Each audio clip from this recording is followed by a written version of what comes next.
Minecraft mekáči! Tak, tady máte, jak se kraftijou hranolky.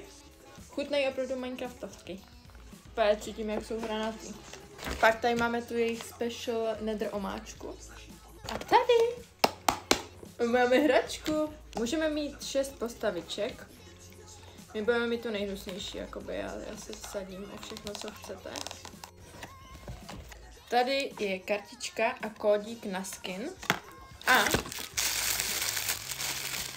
ahoj!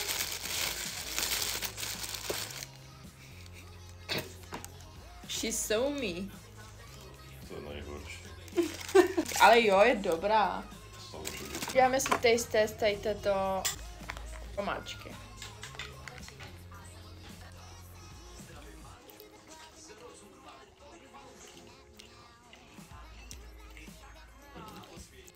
Jako věřím, že někomu to chutnat bude, ale tak teda pro mě toto daj sem tatárku.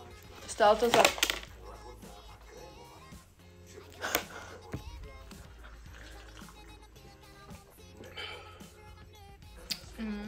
To je vše, nevím, jestli to stálo za ty prachy, jakoby. Dejte vědět, co si o to myslíte, jestli máte třeba nějakou lepší hračku. A mějte se!